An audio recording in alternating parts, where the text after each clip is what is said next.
함께 하나님의 말씀 찾겠습니다. 여호수아 1장 1절부터 9절의 말씀입니다. 여호수아서 1장 1절부터 9절까지 구약 성경 320쪽입니다. 우리 함께 읽으실 때는 1절과 2절, 2절을 함께 봉독하도록 하겠습니다. 우리 같이 1절과 2절을 읽습니다. 여호와의 종 모세가 죽은 후에 여호와께서 모세의 수종자 눈의 아들 여호수아에게 말씀하여 이르시되 내 종 모세가 죽었으니 이제 너는 이 모든 백성과 더불어 일어나 이 요단을 건너 내가 그들 곧 이스라엘 자손에게 주는 그 땅으로 가라. 아멘. 기도합니다. 아버지 하나님, 하나님의 말씀을 이 시간 받습니다. 우리의 눈과 귀와 마음을 활짝 열어주시고 하나님의 말씀이 우리의 가슴팍에 깊이 새겨지는 이 시간이 되게 하시고 영원토록 지워지지 않는 하나님의 말씀이 되어 이 말씀대로 삶을 통해 하나님의 형통을 누리며 살아가는 우리 모든 성도님들 되게 해 주옵소서. 예수님의 이름으로 기도합니다. 아멘. 우리 좌우에 계신 분들과 한번 더 인사할까요? 큰 은혜 받읍시다. 그렇게 한번 인사합시다.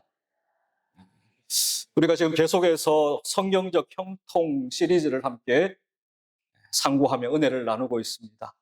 세상적인 형통은 내 생각과 내 뜻이 이루어지는 것이 형통이에요. 그러나 성경적 형통은 내 뜻이 아니라 나를 통해 하나님의 뜻이, 하나님의 계획이 이루어지는 것, 그것이 바로 성경적 형통이라고 말씀을 드렸습니다. 여러분들이 이 성경적 형통 시리즈의 말씀을 다 듣고 난 다음에 다 잊어버려도 괜찮아요. 그러나 단 한 가지 꼭 기억해야 될 것은 성경적 형통이란 나를 통해 하나님의 뜻이 이루어지는 것, 그것이 바로 형통이다. 이것만은 꼭 기억해 줄 수 있기를 주님의 이름으로 축복합니다. 오늘 본문의 말씀은 여호수아의 형통 비결에 대해서 우리가 함께 살펴보려고 합니다. 이 여호수아서는 이스라엘의 영적 지도자였던 모세의 죽음을 언급하며 시작이 됩니다. 1절로 갑니다. 여호와의 종 모세가 죽은 후에 그렇게 시작을 하죠. 2절을 보면 내 종 모세가 죽었으니 라고 말씀을 해요. 탁월한 영적 지도자였던 모세의 죽음은 국가적인 위기 상황임이 분명합니다. 영적 지도자를 잃은 슬픔과 두려움 가운데 이스라엘 백성들은 사로잡혀 있습니다. 이런 역사의 대전환기에 가장 큰 두려움, 염려, 걱정, 중압감에 사로잡혀 있는 한 사람이 있습니다.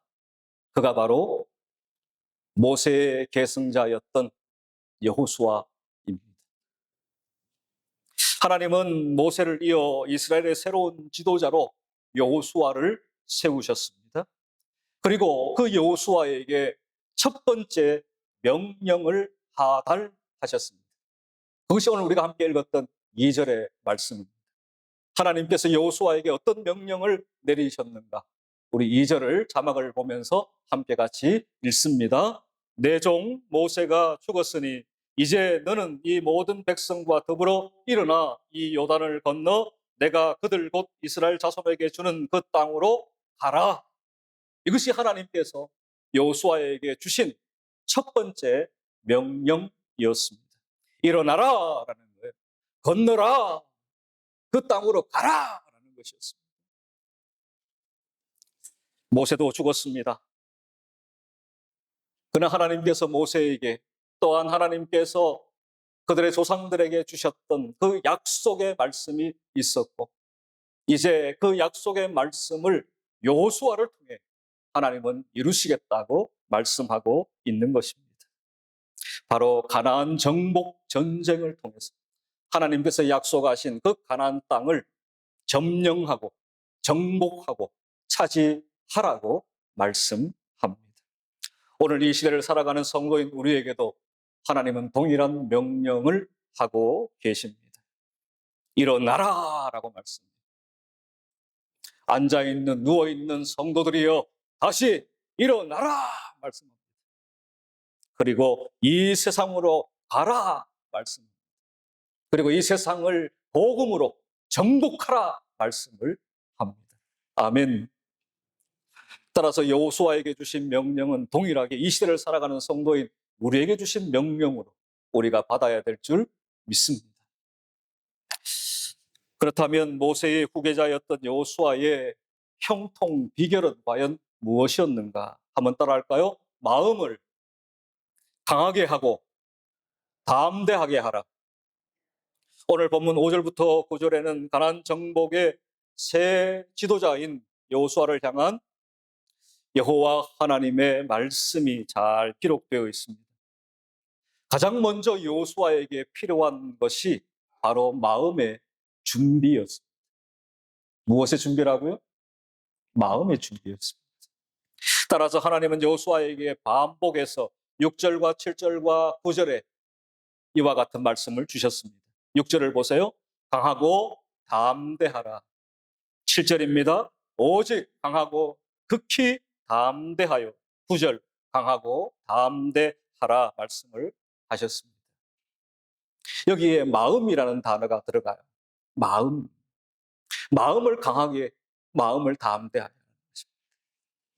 이처럼 하나님이 주신 새로운 시대의 새로운 명령을 완수하여 형통을 누리는 삶을 살기 위해서는 무엇보다 이 마음이 중요하다는 것을 말씀하고 있습니다.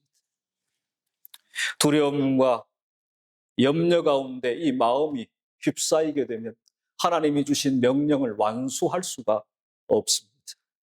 오히려 하나님의 말씀에 대한 불신과 불순종, 또한 결국에는 가나안 땅을 정복하지 못하게 되는 것입니다. 따라서 하나님은 여호수아에게 무엇보다 가장 중요한 것이 있는데 그것이 바로 마음을 강하게 하고 담대한 마음의 준비다. 세상 앞에 두려워 떠는 분들이 계십니까? 사람 앞에 두려워 떠는 분들이 계십니까? 하나님은 지금도 우리에게 말씀하세요. 아무개야, 너 마음을 강하게 해. 아무개야, 너 마음을 담대하게 해. 라고 말씀합니다. 성도로서 이 세상을 살아가는 우리 모두에게 동일하게 주신 말씀인 줄 믿습니다. 잠언 4장 23절도 이렇게 말씀하죠. 모든 지킬 만한 것 중에 더욱 내 마음을 지키라. 생명의 근원이 이에서 남이니라 말씀합니다. 많은 지킬 것들이 있다는 겁니다. 그러나 그 중에 가장 우선되고 가장 중요하게 지켜야만 되는 한 가지가 있다. 그것이 뭐라고요? 마음입니다. 따라서 성도인 우리가 이 마음을 잘 지켜야 하는 것입니다. 그리고 언제나 이 마음이 강하고 담대할 수 있도록 이 마음을 잘 지켜갈 수 있기를 바랍니다. 내가 처해 있는 지금의 상황, 환경, 형편에 짓눌리지 말고 하나님을 바라보는 것입니다. 또한 문제에 함몰되지 않고 문제보다 훨씬 더 크고 위대하신 하나님을 바라보는 것입니다. 그럴 때에 우리가 가나안을 정복하고 차지하고 누리는 형통의 삶을 살아갈 수가 있습니다. 좀 더 구체적으로 그렇다면 마음을 강하고 담대하게 할 수 있는 비결은 뭐냐는 거예요. 어떻게 도대체 이 마음을 강하게 할 수 있냐? 어떻게 도대체 이 마음을 담대하게 할 수 있을까? 가만히 있으면 이 마음이 강해지고 가만히 있으면 이 마음이 담대해지나? 성경은 아니다라고 말씀하고 구체적으로 우리의 마음을 강하게 담대하게 하는 방법을 일러줍니다. 먼저 하나님의 임재를 확신하라고 가르쳐요. 한번 따라할까요? 하나님의 임재를 확신하라. 5절로 갑니다. 내 평생에 너를 능히 대적할 자가 없으리니 내가 모세와 함께 있었던 것 같이 너와 함께 있을 것임이니라. 내가 너를 떠나지 아니하며 버리지 아니하리니. 하나님이 언제나 여호수아 너와 함께 하시겠다. 하나님의 임재함이 너와 함께 한다는 것입니다. 그럴 때에 여호수아는 두려움과 염려와 걱정, 중압감에 사로잡히지 않고 마음을 강하게 하고 마음을 담대하게 할 수 있다라고 말씀합니다. 여호수아는 모세의 종으로서 누구보다 모세 가까이에서 그를 섬기며 그를 지켜보았습니다. 여호수아는 광야의 여정 속에서 하나님께서 어떻게 모세와 함께 하셨는지를 매우 생생하게 목격한 자였습니다. 하나님께서 마치 모세와는 친구처럼 대면하여 말씀하셨음을 여호수아는 잘 알고 있었습니다. 그리고 하나님은 언제나 모세의 편이 되어 주셔서 대적자들을 물리쳐 주셨고 때를 따라 모든 필요를 채워 주심을 여호수아는 두 눈으로 직접 목격했던 자였습니다. 그런데 모세와 함께 하셨던 그 하나님이 이제는 여호수아와 함께 하시겠다라고 말씀하고 있는 것입니다. 이 얼마나 여호수아에게 격려가 되고 위로가 되고 소망이 되는 말씀일까요? 하나님이 모세와 함께 하셨던 것처럼 나와 함께 하신다. 와!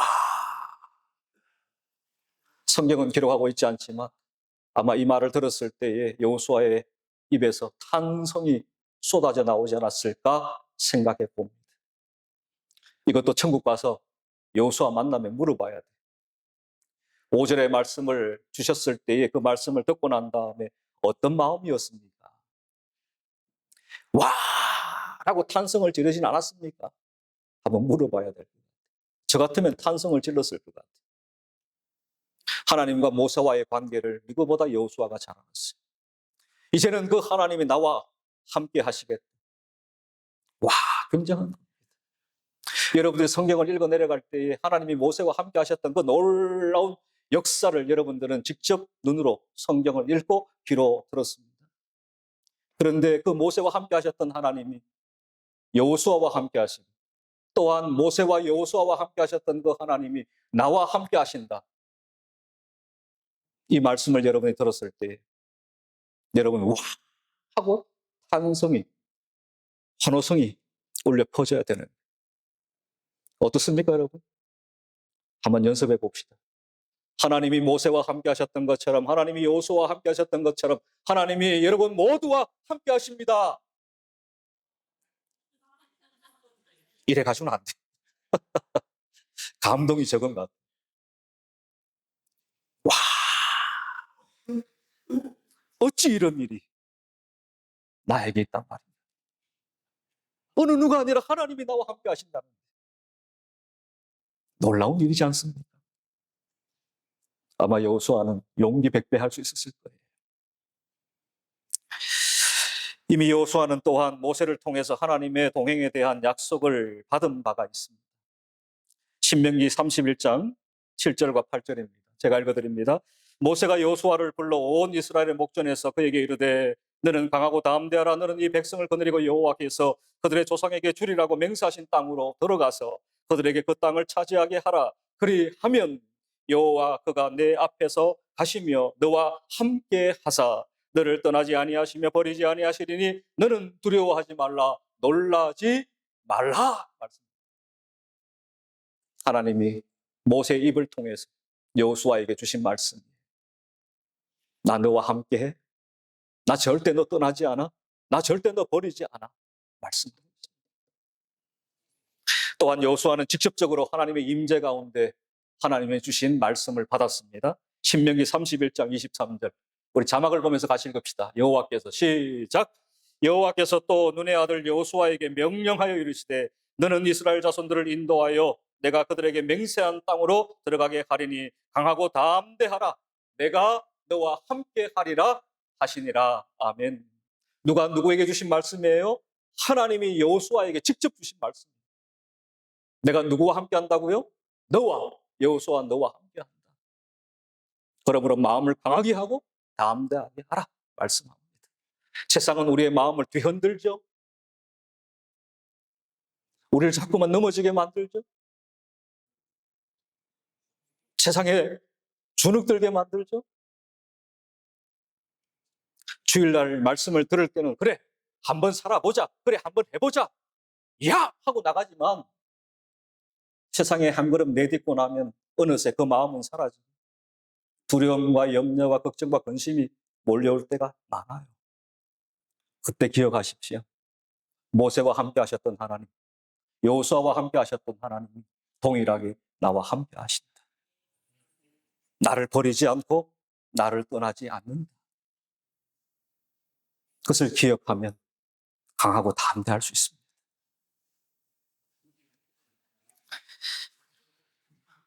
부산에 가면 서면 쪽에 부산 시민공원이 있어요. 그 부산 시민공원에 최고의 수혜자들이 있어요. 그 공원이 만들어지고 나는데 최고로 덕을 본 사람들이 있어요. 사람이 아니겠네요. 그 동네의 강아지들이. 그 공원이 세워지기 전까지는 강아지들이 갈 데가 없어요. 강아지를 키우시는 분들 알겠지만 하루에 한 번 이상은 산책을 시켜줘요. 그런데 갈 데가 없어요. 근데 부산 시민공원 그 넓은 땅에 공원이 세워지고 나니까 밤에 되면 모든 사람들이 키우는 강아지를 다 끌고 나옵니다. 그러면 공원에서 여기서 왕왕 저기서 왕왕 막 짖을 때가 있어요. 그래서 보면은 요만한 강아지가 이만한 대형견을 보면서 와랄랄 짖어요. 기가 차요. 한 주먹거리도 안 되는데 이만한 큰 대 앞에서 이만한 강아지가 짖었어요. 근데 요 작은 강아지가 짖을 때는 항상 뒤를 한번 돌아보고 난 다음에 짖어요. 뒤를 왜 돌아봐요? 주인이 있나 없나 이렇게 보고 주인이 있다라고 확인이 된 다음부터는 그 큰 개 앞에서도 왕왕 짖어요. 전혀 두려움이 없어요. 전혀 주눅듦이 없어요.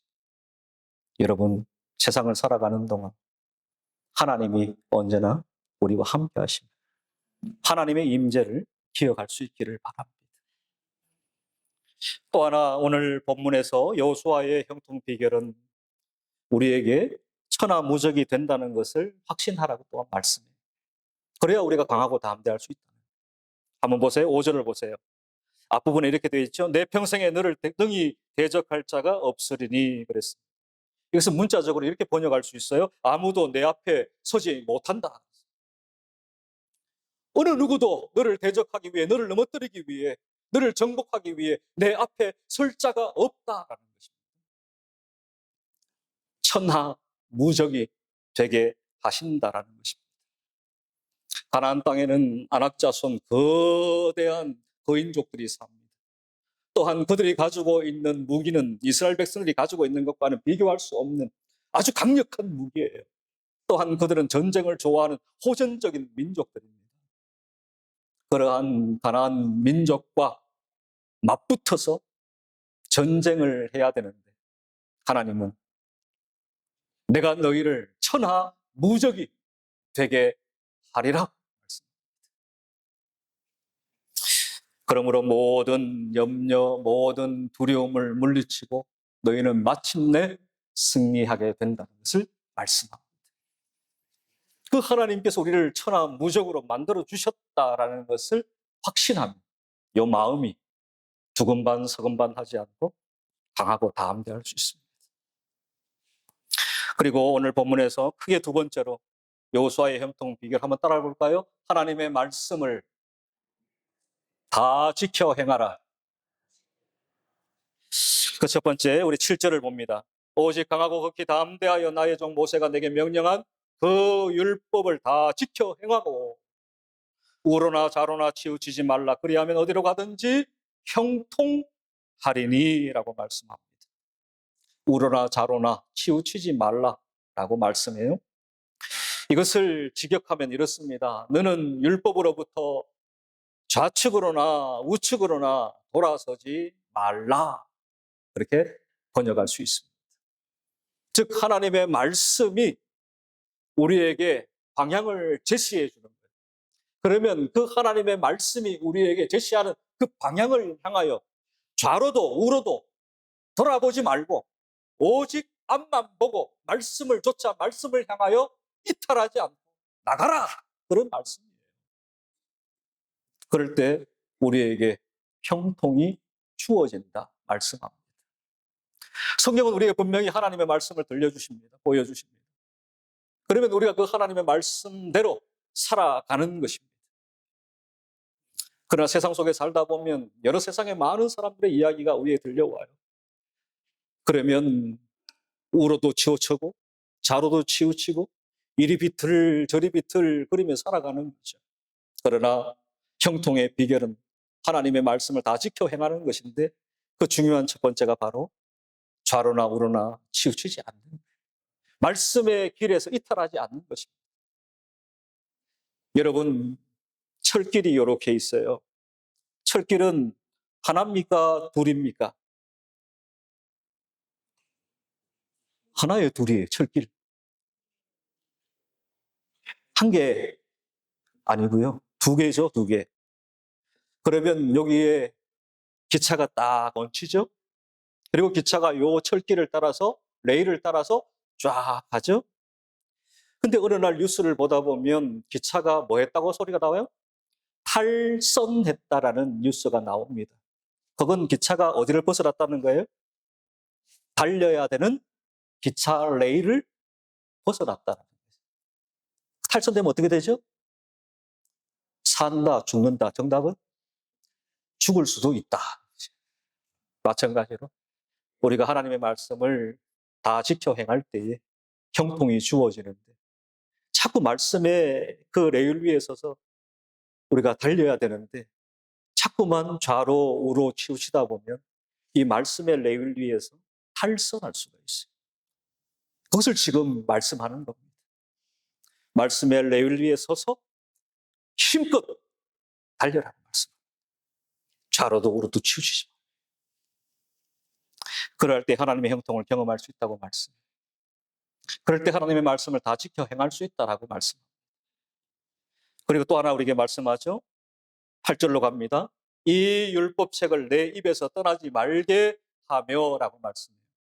입에서 떠나지 말게 해야 된다라고 말씀을 합니다.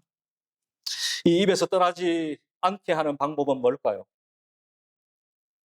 항상 말씀을 내 입에 담아두려면 어떻게 해야 될까요? 그 말씀을 암송하는 거예요. 입에 말씀을 담는다는 것은 동시에 또한 우리의 마음에, 가슴에 하나님의 말씀을 새겨놓는다는 거죠. 그럴 때 우리가 매 순간순간마다 하나님의 말씀을 다 지켜 행할 수가 있는 것입니다. 우리가 살아가는 삶의 환경, 상황, 형편은 다 가지각색이에요. 그런데 하나님의 66권의 말씀은 그 모든 사람들의 그 모든 상황과 환경과 형편에 다 적용할 수 있는 말씀. 그러므로 하나님의 말씀이 내 입에 담겨 있고 하나님의 말씀이 내 가슴에 새겨 있을 때 어떠한 상황과 환경과 형편 속에서도 하나님의 말씀을 다 지켜 행하며 형통의 삶을 살아갈 수 있게 되는 것입니다. 출애굽기 13장 9절입니다.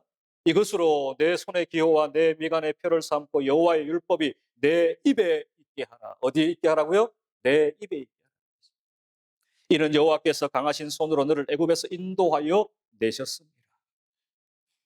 우리의 입에 언제나 하나님의 말씀을 머금고 하나님의 말씀이 언제나 우리 안에 가득 충만하기를 주의 이름으로 축복합니다. 요 안에 하나님의 말씀이 가득 담겨 있는 사람은 입을 벌릴 때마다 뭐가 나와요? 뭐가 나옵니까? 말씀이 나오죠. 정답.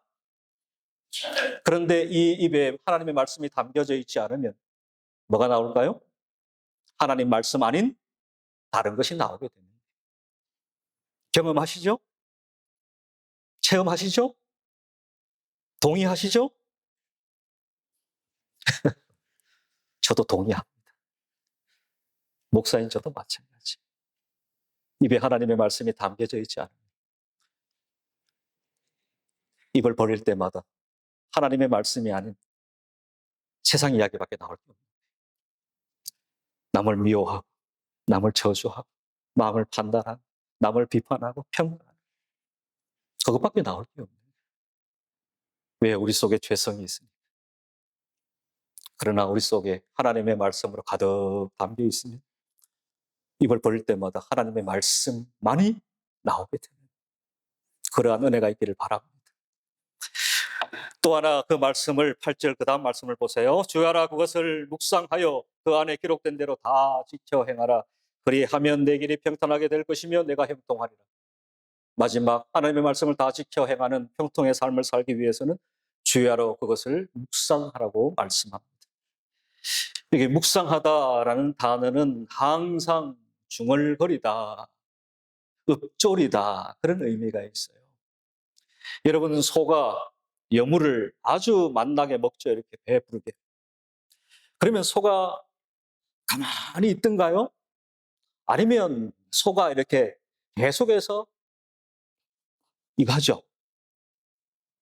이걸 뭐라 그럽니까? 전문 용어로 되새김질이라고 그러잖아요.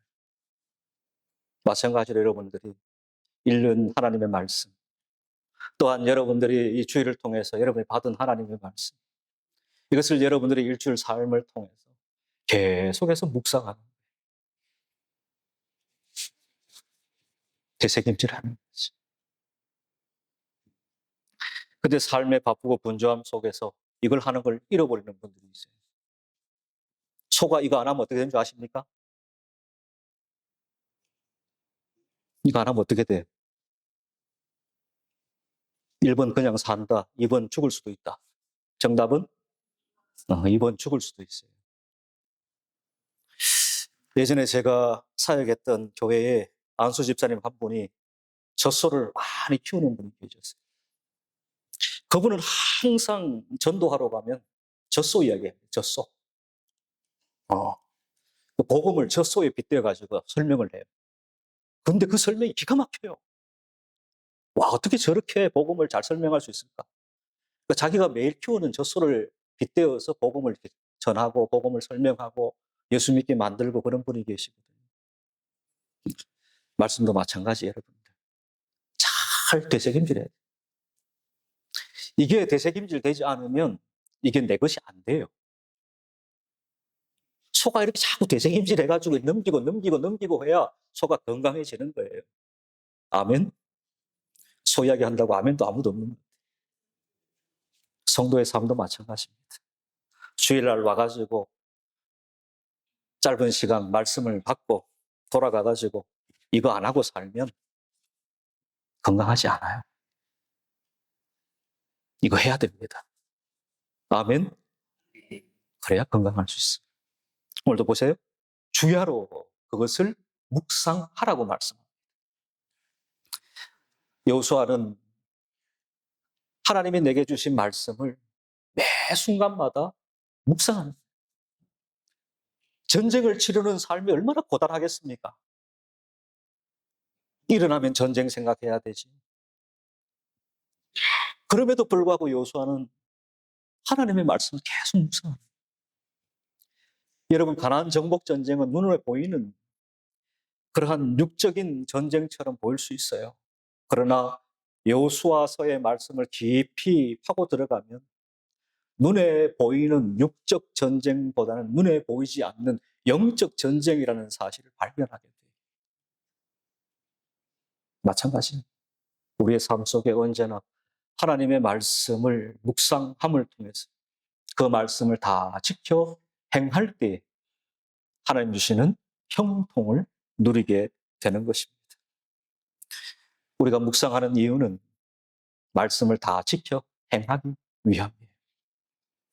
오늘 우리가 이 시간 하나님의 말씀을 듣는 이유는 듣고 끝나는 것이 아니라 듣고 난 다음에 내 삶의 자리로 나아가서 어떻게든 이 말씀대로 살아내고자 하는 그러한 결단과 결심이 필요한 것입니다. 제가 예전에 교회에 처음 나오셨던 분을 인터뷰할 때가 있었어요. 그분은 생전 처음 교회에 나오셨던 분이에요. 그러니까 예배를 다 끝마치고 만나서 잠깐 짧게 인터뷰를 하는데 그분이 그런 이야기를 해요. 목사님, 오늘 강의 한 편 잘 듣고 갑니다. 그러더라고요. 제가 무슨 이야기를 하려고 하는지 아시겠습니까? 어떤 사람에게는 이 설교의 시간이, 말씀을 받는 시간이 한편의 강의를 듣는 시간점으로 다가오는 분들이 있어요. 그러나 또 어떤 분들에게는 이 시간이 살아 역사하시는 그 생명의 말씀을 받아 가지고 돌아가는 시간. 그리고 말씀을 들으면서 아멘, 아멘 하면서 내가 그렇게 살겠노라고 결심하고 다짐하는 그런 시간이 되는 분도 계십니다. 그 결과는 천지차이예요. 아이들 표현을 빌리면 하늘과 땅 차이입니다. 우리 모두가 하나님의 말씀을 받아 돌아가 우리의 삶 속에서 계속해서 그 말씀을 되새김질하는 묵상의 시간이 있기를 주님의 이름으로 축복합니다. 시편 1편 2절과 3절 같이 읽을까요? 오직 시작. 오직 여호와의 율법을 즐거워하며 그의 율법을 주야로 묵상하는도다. 그는 시냇가에 심은 나무가 철을 따라 열매를 맺으며 그 잎사귀가 마르지 아니함 같으니 그가 하는 모든 일이 다 형통하리로다. 계시록 1장 3절을 제가 읽습니다. 이 예언의 말씀을 읽는 자와 듣는 자와 그 가운데에 기록한 것을 지키는 자는 복이 있나니 때가 가까우니라. 아멘. 읽는 것과 듣는 것 다 지켜 행하는 자가 복이 있습니다. 말씀을 정리하겠습니다. 이스라엘 백성들, 특별히 여호수아는 매우 막중한 사명과 책임을 부여받았습니다. 어떻게 이 수많은 이스라엘 백성들을 데리고 요단을 건너 가나안의 저 강력한 족속들을 물리쳐 저 땅을 차지할 수 있을까? 수없이 많은 두려움과 염려와 중압감 가운데 사로잡혀 아마 밤잠을 이루지 못했을 것 같아요. 그런 그에게 하나님은 형통의 비결, 승리의 비결을 가르쳐 주셨습니다. 그 첫째가 마음을 강하게 담대하게 하라. 하나님이 너와 함께해. 하나님이 너 버리지 않아. 하나님이 너 떠나지 않아.